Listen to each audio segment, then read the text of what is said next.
let this ever happen to you. Hackers and scammers are lurking about trying to get access to your accounts and steal your information to damage not only your devices but also your reputation. So, as a smart online citizen, it is of utmost importance to secure your secrets. This is easy as ABCDE. A. Always use screen locks. Protect your phone from unwanted entry by creating a complicated screen lock code or pattern. B. Be protective of your personal information. Avoid putting personal information on public devices or devices unlocked and used by a lot of people. C. Create a strong password. Use passwords that are 8 characters or longer. Use combinations of letters in different cases with numbers and symbols.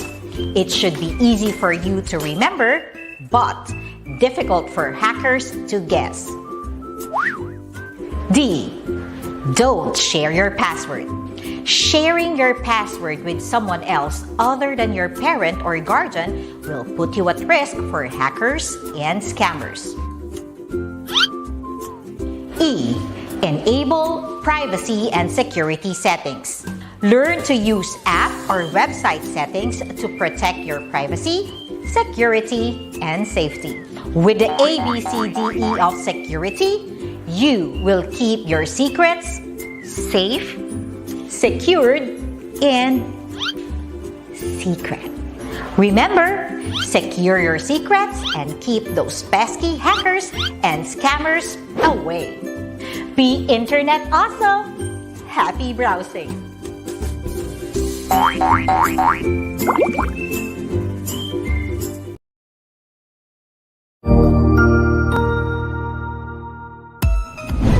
Mabuhay!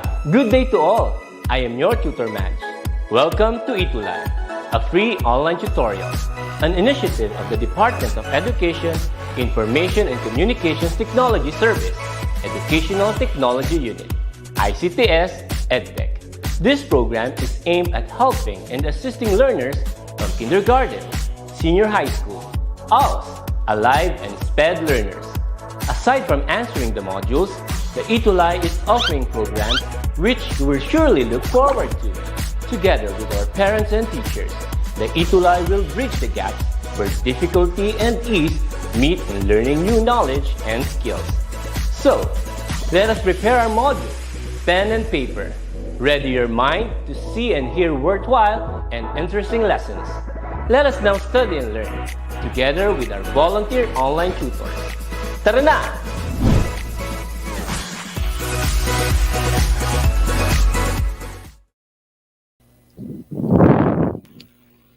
Hello!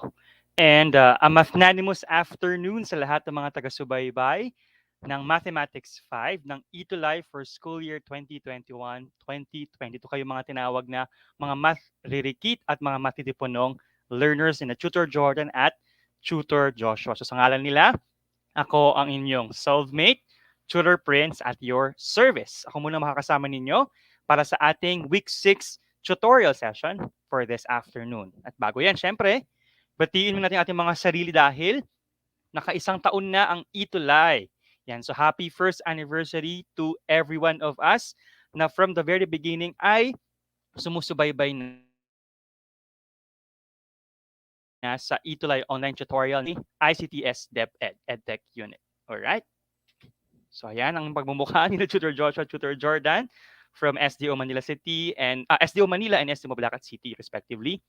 At sila ang inyong mga nakasama tuwing 3:40 at 4 hanggang 4:20 ng hapon every Mathalino Day, Friday. Ang live streaming ay mapapanoodin nyo sa DepEd EdTech Unit Facebook page, DepEd Tayo Facebook page, YouTube channel ng DepEd Philippines, DepEd EdTech Unit, and DepEd TV. Ayan. So for this afternoon, week 6 na tayo nga. At ang lesson ay dividing decimals and solving routine and non-routine problems involving division of decimals. At ang objectives natin, ito ang mga sumusunod. By the way, syempre pasalamat muna tayo sa central office sa pagpapagamit nila ng mga sumusunod na module para mai-prepare ang PowerPoint presentation na ito. Yan, so module 11, module 12, hanggang module 13. So thank you po, central office. Ito na ang objectives natin. Una, divide decimals with up to 2 decimal places, divide whole numbers with quotients in decimal form, at ang panghuli, pangatlo, solve routine and non-routine problems involving division with or without any of the other operations on decimals and whole numbers including money using appropriate problem-solving strategies and tools. At bago tayo magsimula, syempre, bati muna tayo. Yan, masyado ba akong maliwanag? Hindi ko alam paano kasi itimplahan ang ating lighting. Ayan. Direct, hindi pa rin ba okay? Ayan, so bati muna tayo. Ito ang ating buena manong nag-comment sa ating live streaming. Maria Janie Hay or Janie Hay. Or tama ba? Hindi, Janie Hell. Estala watching from Baruya Elementary School, Luba, West District, SDO, Pampanga. Maya pagat panapon kaya kakabalen. Angel Julian Leonardo, good afternoon din. Okay, siya naman ay from Tilapayong Elementary School. At, yan, Martin Angel Dave Nagum Preza. Good afternoon din sa'yo. Ikaw naman ay taga Gamu Central School, Gamu District SDO Isabela, Region 2 Advisor, Ma'am Maria Teresa Ramirez, Principal Ma'am Aurea Nalep. Ayan, tuloy na lang natin. Oo, hindi ko talaga matimpla kayo na pa to eh. Pasaway na ilaw na to. Okay, tuloy natin.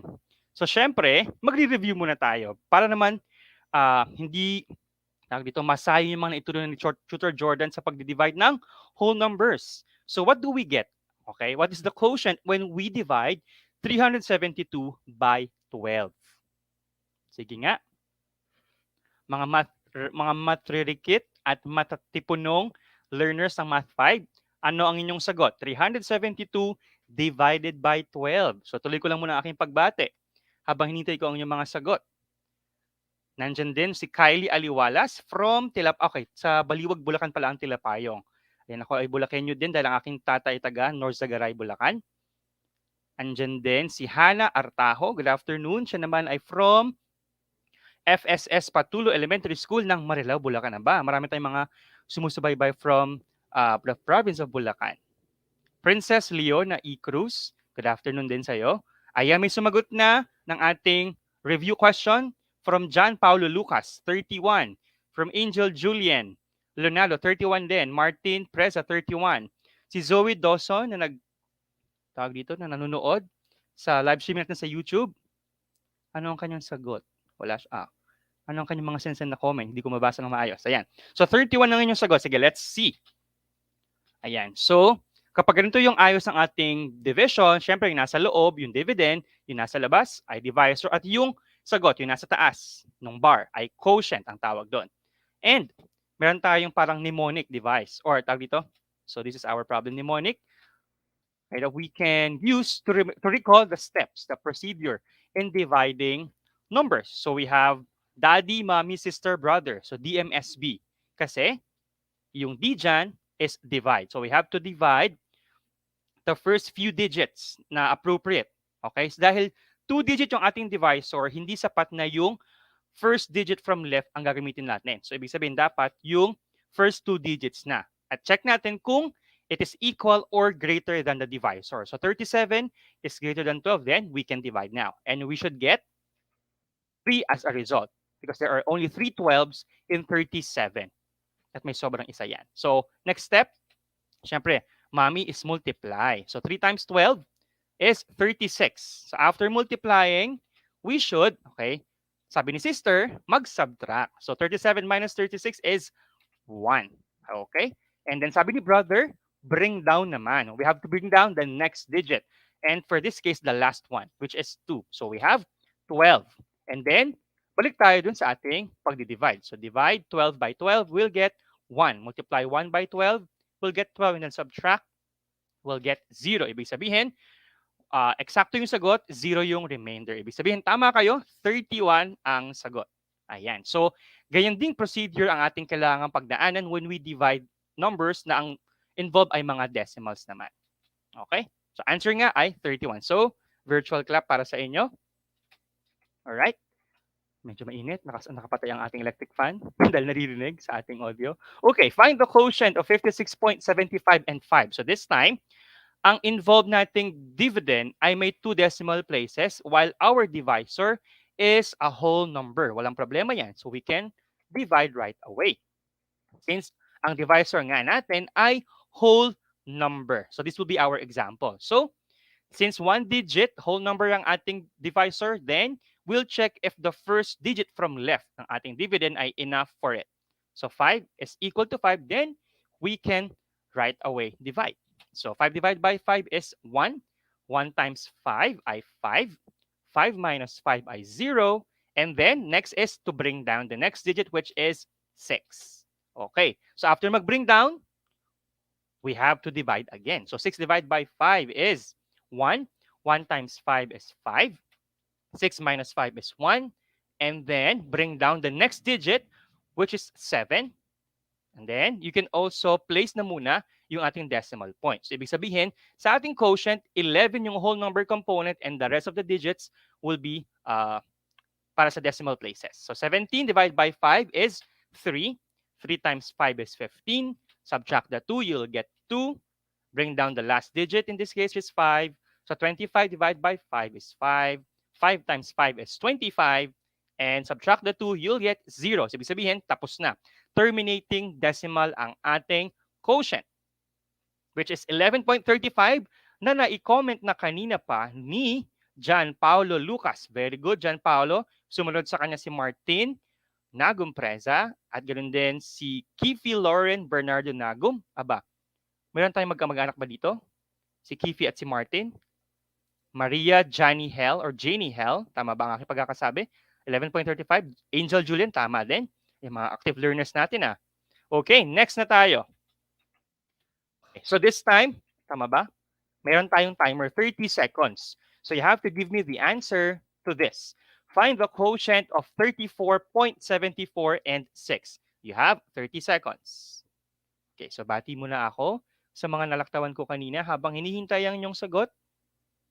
Ayan, kay Adriel Marcos Kagiya.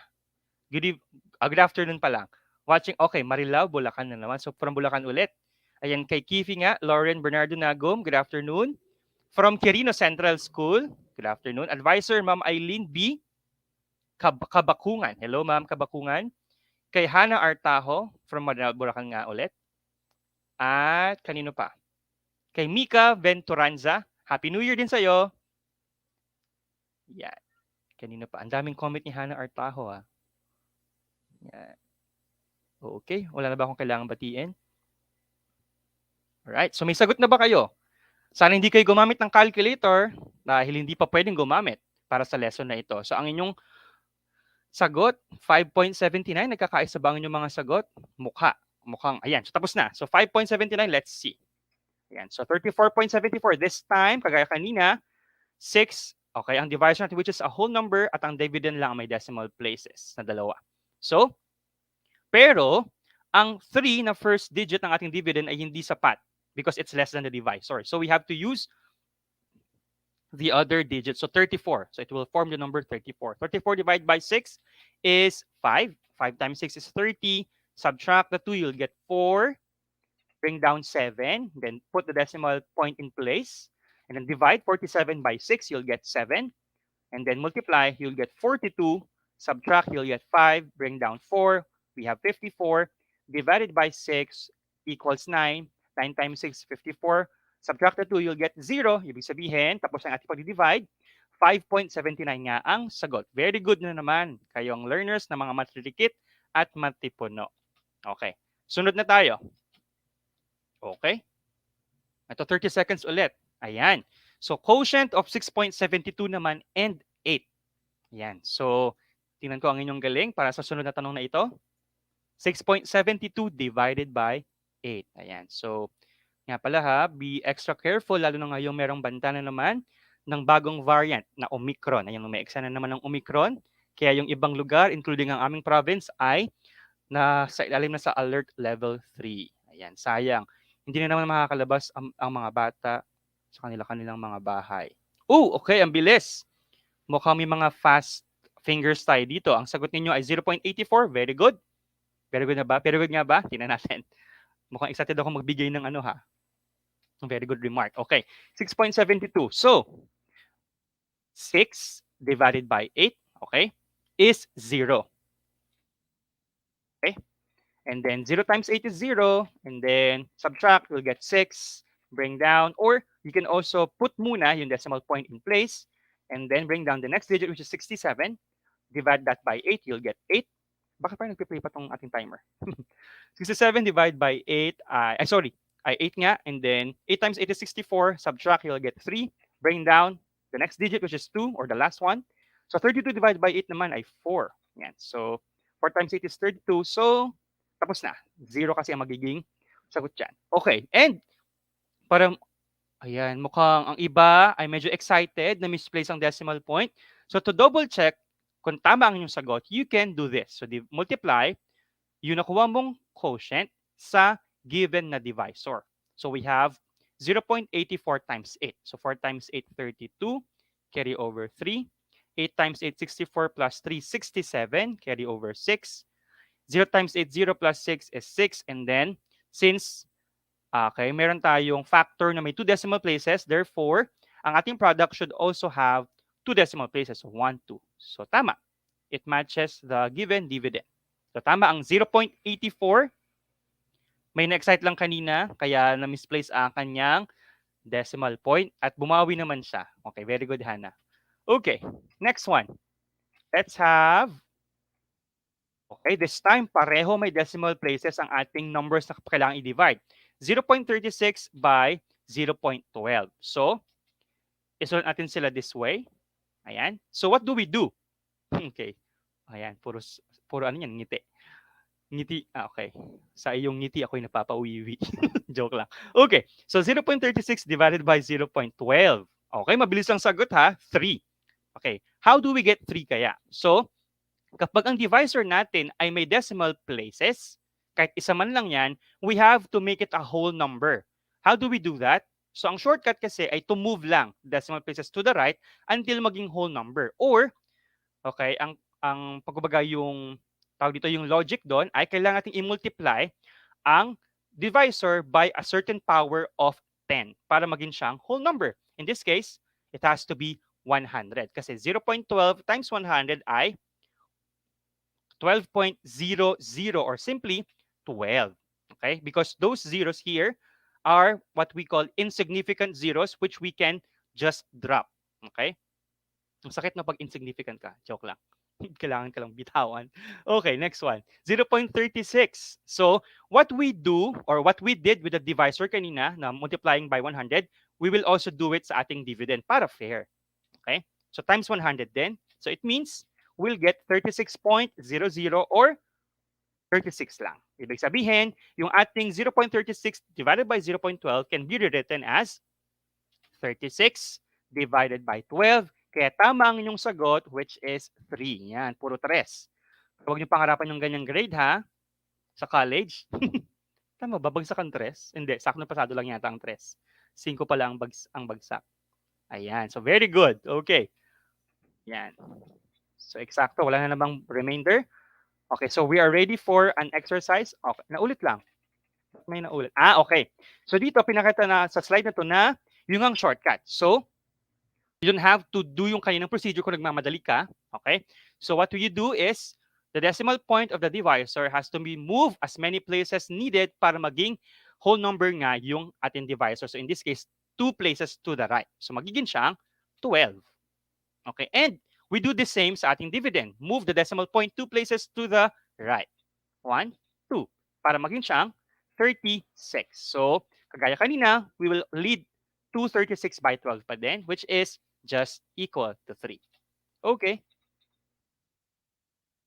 All right. So 30 seconds for this item. Find the quotient of 2.88 and 0.2. Ready, learners? Go. Yan. Mukhang marami tayong mga active learners dito, ha? Yan, hello Joseph, ang ating suking ETUlay learner. Happy New Year sa iyo, Joseph, Conrad Bulaklak. Ayan. So batiin ko siguro isa-isa ang mga nagko-comment dito. Ay, nandun din si David Sander Ang, Yana Rain Leonardo, kung di pa kita nabati kanina. Sino pa ang di ko pa nabati? John Paulo Lucas. I think nabati na kita kanina. Ayan. Okay, meron na kayong sagot. Ang bilis. 14.4. So, let's do the shortcut siguro. Or ano ba? Ayan. So, pakita muna natin yung long cut. Okay. So, saan natin pwedeng i-multiply ang 0.2 para maging siyang whole number? Sa 10. Okay. Kasi 0.2 times 10 ay 2.0 na pwede siyang i-write as 2. So therefore, whole number na siya. So ibig sabihin, yung 2.88, we have to multiply it also by 10 and we should get 28.80 or simply 28.8. Ibig sabihin, we have to divide 28.8 by 2. Pwede nyong i-mental math na lang.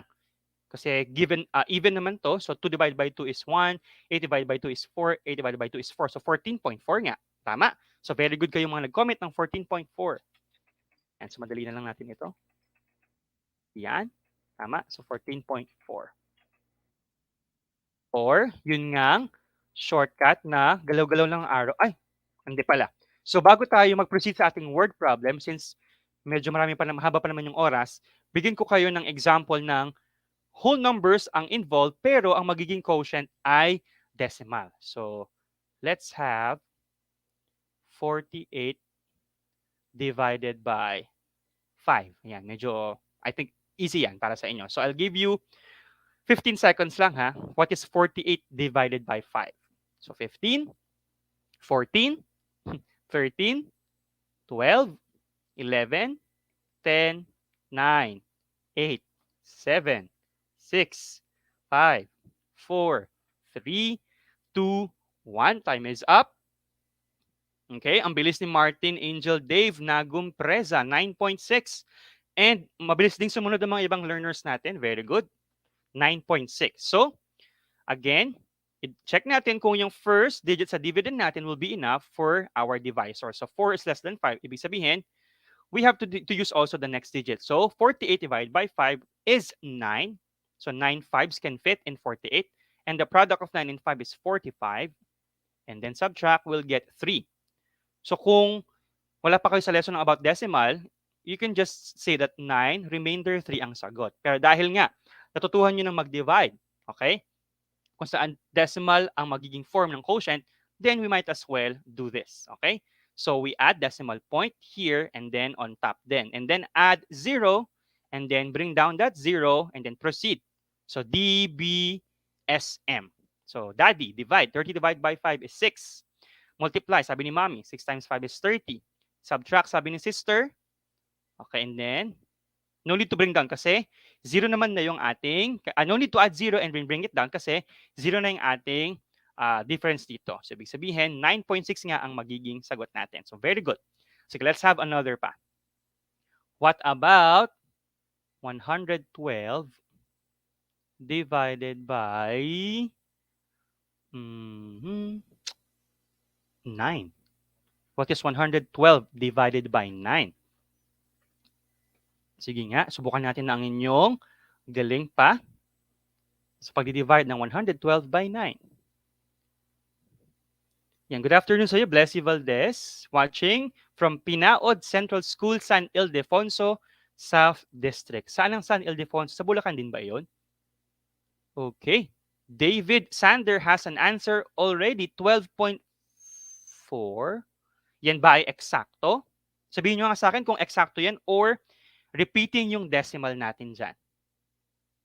Sige nga. Bulacan. Okay.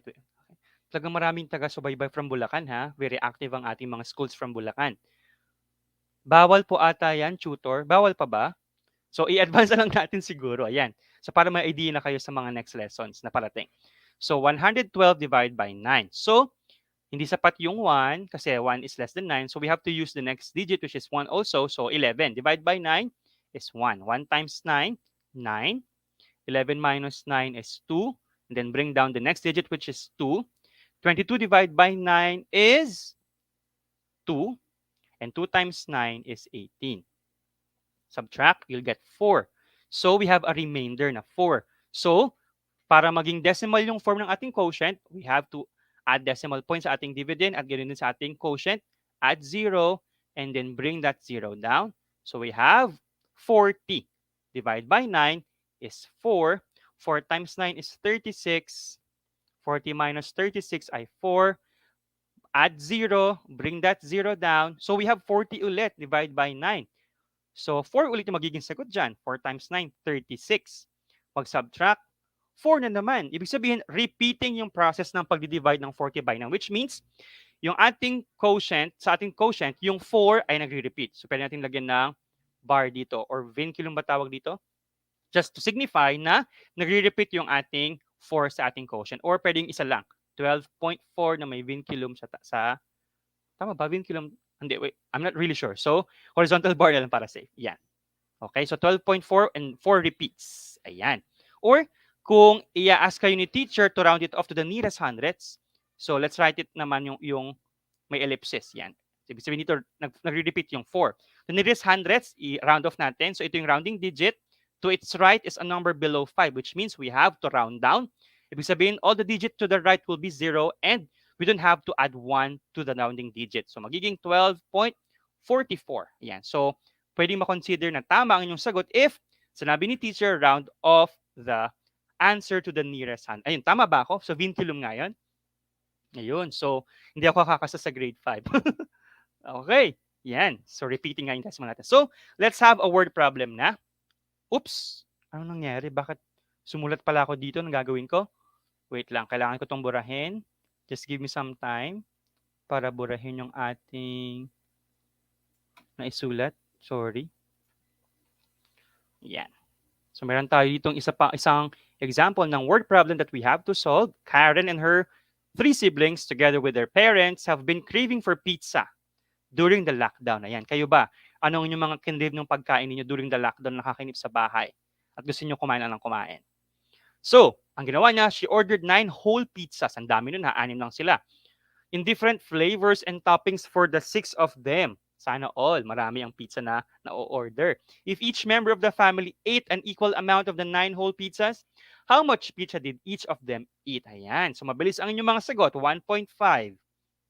Ibig sabihin nun, isang buong pizza at kalahati nung pizza sa box. Tama ba kung naka-box yung pizza? Ayun. So, ano yung ating magiging solution for this problem? Siyempre, ang kailangan lang is to divide 9 by 6. Tama ba? And so, ito muna yung kanilang illustration or images. Yan. So, pakita natin 9 divided by 6. So, our quotient will be 1, pero may remainder na 3. But in decimal form, what do we do? Add decimal point and add 0. Put a decimal point in place after the whole number components sa ating quotient and then bring the 0 down. So we have 30 to be divided by 6 and we'll get 5 as an answer. And 5 times 6 is 30. Subtract the 2 and you'll get 0. So ibig sabihin, terminating yung decimal natin dito sa ating quotient. So 1.5 nga ang sagot. So isang buong box at kalahati ng buong box ng pizza. Kaya nyo bang ubusin yon? Siguro nagmumukbang tong mga to. 1.5 pizzas ang kanilang uubusin. Ayan. So, bilog-bilog lang. Okay. So, we have a problem. Okay, nakailangan nyo sagutan sa loob ng 30 seconds. 20 kilograms of rice will be shared equally by 8 people. How many kilograms will each receive? 30 seconds ha. Go. Okay. Yehey daw, sabi ni Martin. Bakit yehey, Martin? O yun, natapos agad si Martin. At gano'n, okay. Yan, ang daming Martin na nagko-comment ha. Mukhang mabilis nga ang finger nito. Fastest finger. John Paulo, sumunod din. Kifi Lauren. Okay, pare-parehas kayo ng sagot. So, Bernardo Nagum. Ayan. So, magpinsan ba kayo? Kifi and Martin? Sarah Marie Marantal. Okay, 2.5 din yung sagot. So, check natin. So, time is up na. So, 20 divided by 8. So hindi pwede yung 2 lang kailangan mo i-divide by 8 kasi it's less than 8. So we have to use the next digit. So 20 divided by 8 is 2. And 2 times 8 is 16. And 20 minus 16 ay 4. So you can't say na 2 remainder 4. Okay? Kasi you have to give an appropriate answer to the question, how many kilograms? Parang hindi akma na 2 kilograms and remainder 4. So medyo nakakalitong ano yon, i-accept as an answer. Yes, magpinsan po kami. Ayan. Alright. So add decimal point and 0. So remember, when you do this sa ating dividend, you don't change the value, but you just change its form. Kasi 20 and 20.0 are just equal. So no matter how many zeros you put after 20 in the decimal point, it still has the same value. 20 pa din yan. So put that decimal point also in place after the whole number component sa ating quotient and then bring that 0 down. So 40 divided by 8 ay 5. Ayan. Ayan, excited ulit si Hana. Palagay ko, ang naisip ni Hana, yung remainder, yun ang pwedeng maging digit after the decimal point. Tama ba, Hana? 2.4. So 2 remainder 4 is not necessarily equal sa 2.4 ha. So this is false. That is why you have to do the procedure na pag-add ng decimal point after the dividend and on top of it, directly above, pagkatapos ng digit natin sa quotient, ay ng whole number sa quotient natin. And then add 0. Then bring that 0 down. So 40 divided by 8 ay 5. So that's why 2.5 ang tamang sagot for this question. 2.5 kilograms ang matatanggap nung each of the 8 people na nag-share dun sa 20 kilograms of rice. Ayan, tama. So na-realize naman ni Hana yung kanyang mali. Very good. Ayan. Hindi pa pala ako tapos mapakita ng solution. So 40 minus 40 ay 0 naman na kasi. Okay. Meron pa ba? Ayun. Meron pa tayong isang problem or another kung ito na ba yung last. Hindi ko alam. So Francis delivers an average of 20 kilograms of fish. 20 na naman? Okay, of fish to the market daily. If he earns 4,588 pesos and 50 centavos a week, how much is his daily income assuming that he works 7 days a week? At syempre, assuming na sa bawat araw or on the average, magkano nga yung kanyang na-earn daily. Or pwede rin yung thought na sa bawat araw na nagtatrabaho siya, pare-parehas ng kanyang kinikita. Okay. Tama ba yung inyong sagot? Tingnan natin ha kung tama ang inyong sagot. So, we have to divide, or hindi. Illustration muna. Ito si Francis. Yan yung kanya mga nakukuwang isda na dinideliver niya sa palengke araw-araw. At dahil dyan, kumikita siya ng 4,588 pesos and 50 centavos kada linggo. Malaki na ba yung pera na yan? So kung sa loob ng isang buwan may 4 na linggo, ayun, sabihin, more than 16,000 ang pwede niyang kitain. Basta masipag lang siya magtrabaho. Yun nga lang, walang day off, kasi 7 days a week. Nakakapagod ito. Kaya talagang mahirap maghanap buhay. Kaya mag-aral kayong mabuti, ha? Understand natin yung problem by answering the following questions. What is asked? Siyempre, ang daily income ni Francis or Francis's daily income. What are given? So, siyempre, nandyan yung 4,588.50 or 4,588 pesos and 50 centavos na weekly income ni Francis at yung 7 number of days, okay, Francis works in a week. So, ibig sabihin, yung 20 dito ay irrelevant sa ating problem. We don't need it to solve the problem kasi we just have to use this and this to answer the question. What is the daily income of Francis? Ayun, may sagot na kayong. Bilis nyo ha. Dapat di kayo gumamit ng calculator. Okay, and you have to write an answer with appropriate unit. Okay? Lalo na ang question ay how much. Hindi siya how many ha.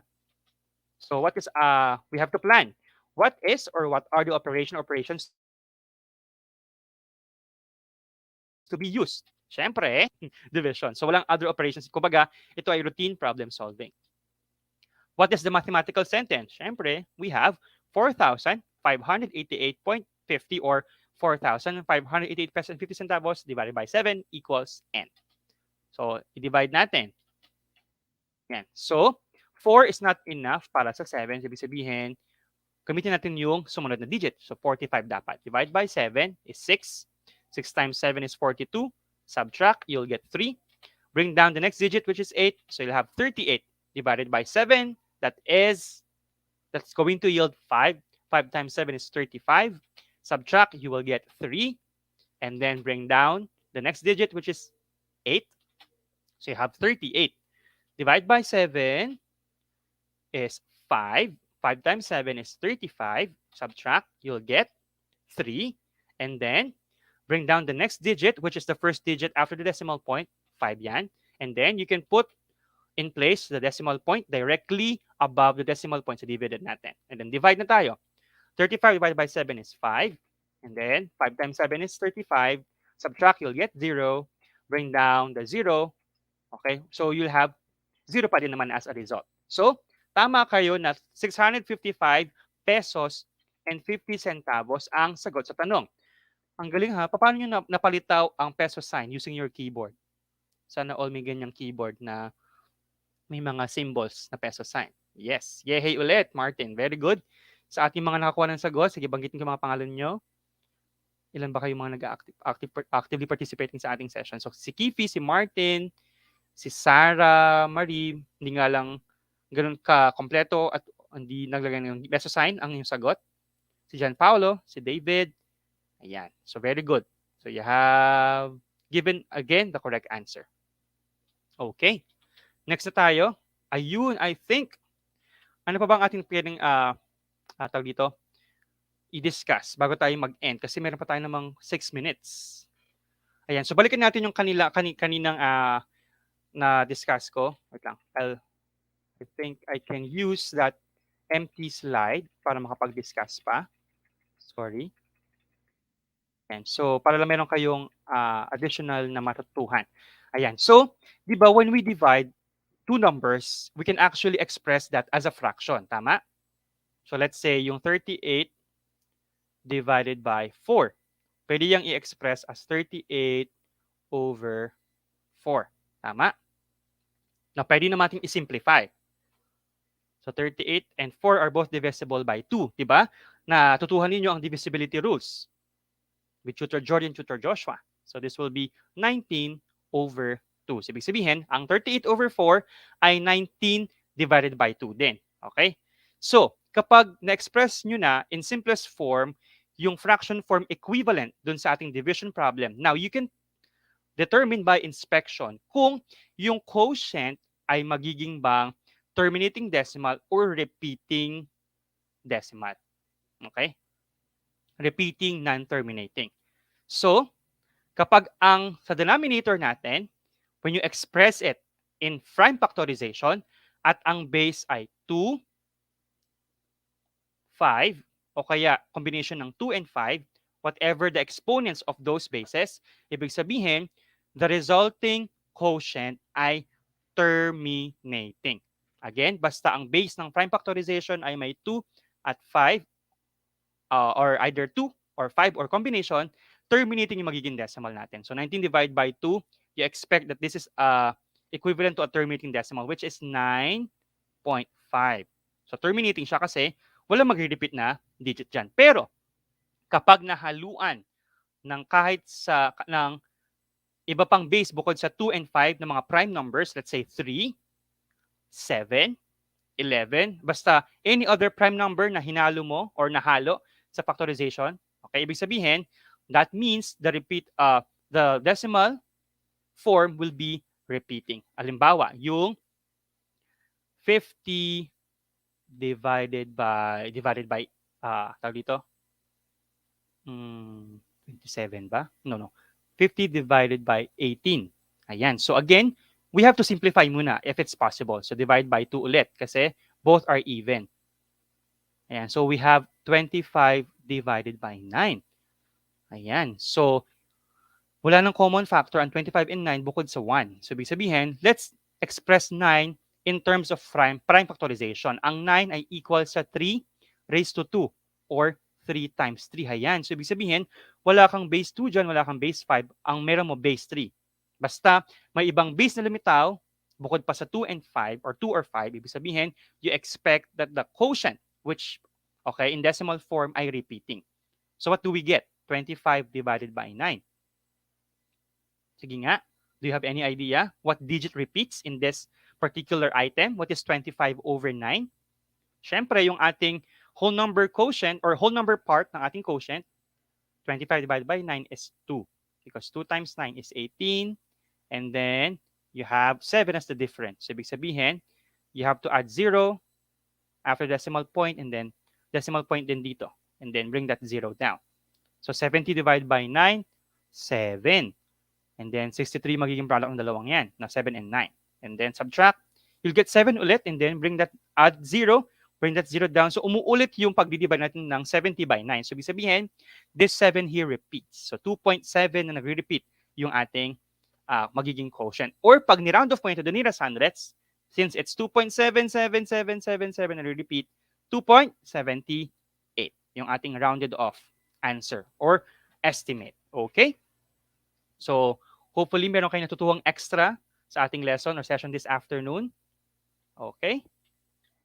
At dahil dyan, mayroong pinapaalala si Tutor Jordan para sa inyong mga math prerequisite at matipunong learners ng Mathematics 5 para ma-flex niya kayo sa kanilang tutorial session sa mga susunod na linggo. What you do is, of course, send your pictures sa Facebook account ni Tutor Jordan. Yan, ang itsura ng kanyang profile. Briones Tiamzon Jordan. At ang kanyang email address ay jordan.briones@deped.gov.ph. Ayan. So thank you very much ating mga grade 5 matitipuno and math prerequisite learners sa inyong pagsubaybay ngayong hapon na ito. At para sa inyong comments and suggestions, which of course we love, we very much pay attention to. Okay, please scan this QR code para makapag-comment kayo, makapag-suggest pa kayo. So we can improve our tutorial sessions every Matalino Day, Friday. And yun nga, pwede din kayong mag-email sa edtech@deped.gov.ph. So thank you very much. Salamat ng marami sa inyo, mga Solvemate, mga mathematiisin yan, at mga kagamat ko. So once again, ako po ang inyong Solvemate Tutor Prince. At ang susunod na po ay, syempre, ito na yung ating by the way pala, so every time na nag-air ang Math 5, ang kasabay nito I think ay, Math 10. So 3:40 to 4:20 p.m. Alright? So once again, maraming salamat. Keep safe always. Huwag mo nang lumabas. Bawal lumabas. Bye-bye.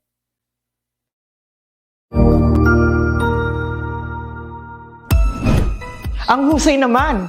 Natapos mo ang iyong tutorial session kasama ang iyong mahusay na ETUlay tutor. May bago ka bang natutuhan? I-share na yan gamit ang hashtag #ETUlayLevelUp. Huwag aalis ha, dahil may susunod pang programa na pwede mo ring panoorin at salihan.